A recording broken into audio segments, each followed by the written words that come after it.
पंजाब के हर जिले में कम आमदन अफराद के लिए 3000 से जायद मकानात तामीर किए जाएंगे। वजीर आला पंजाब मरियम नवाज शरीफ की डाउन पेमेंट और माहाना किस्त कम से कम रखने की हिदायत।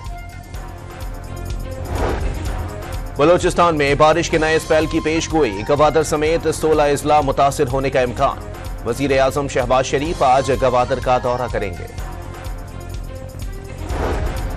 अमरीका नई पाकिस्तानी हुकूमत के साथ मिलकर काम करने का मुंतज़िर। शहबाज शरीफ के साथ मिलकर मुश्तरका मफादात आगे बढ़ाने का अज़्म।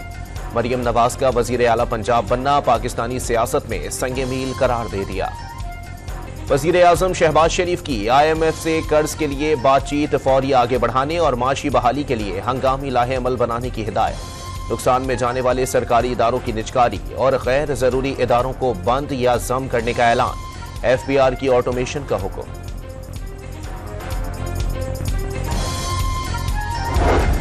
मखसूस नशिस्तें सुन्नी इत्तेहाद काउंसिल को देने की दरखास्त मुस्तरद। इलेक्शन कमीशन ने सीटें नून लीग, पीपल्स पार्टी, MQM और JUI को अलॉट करने का फैसला सुना दिया। कानून की खिलाफ वर्जी और पार्टी फहरिस्त की इब्तिदा में फराहमी नहीं की गई। 4-1 के तनासुब से फैसला जारी। तहरीक इंसाफ का मखसूस नशिस्तों पर इलेक्शन कमीशन का फैसला हाई कोर्ट में चैलेंज करने का ऐलान। फैसले तक सदारती और सेनेट इंतखाबात नहीं हो सकते। सेनेटर अली जफर का मौकिफ। इलेक्शन कमीशन के तमाम मेंबरान से मुस्ताफी होने का मुतालबा। सदारती इंतखाब में आसिफ अली जरदारी और महमूद खान अचकजई में मुकाबला। आसिफ अली जरदारी ने खालिद मकबूल सिद्दीकी से वोट देने की दरखास्त कर दी। पीपल्स पार्टी के वफ्द की भी MQM क़यादत से मुलाकात। मुत्तहदा ने फैसले के लिए आज राब्ता कमेटी का इजलास बुला लिया।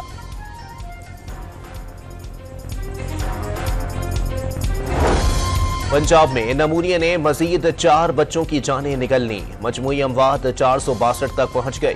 24 घंटे में 316 नए मरीज सामने आ गए।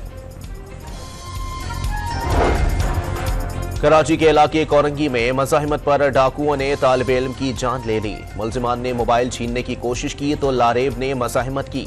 मकतूल किताब लिख रहा था जिसका डेटा मोबाइल फोन में था। खंडकोट के कच्चे में रेंजर्स और पुलिस का ऑपरेशन। 4 रोज कबल अगवा किए गए भुगती कबाइल के 4 मुखवियों को बाजियाब करा लिया। फायरिंग के तबादले के दौरान डाकू मुखवियों को छोड़कर फरार हो गए। इसराइली फौज की बमबारी। 24 घंटे में 124 फलस्तीनी शहीद। मगरिबी किनारे सहूनी फौज की फायरिंग से कई फलस्तीनी जख्मी। अमरीकी महकमा खारजा ने गजा की सूरत हाल को नाकाबिले बर्दाश्त करार दे दिया। और PSL में आज पेशावर ज़ल्मी का मुकाबला मुल्तान सुल्तान से होगा।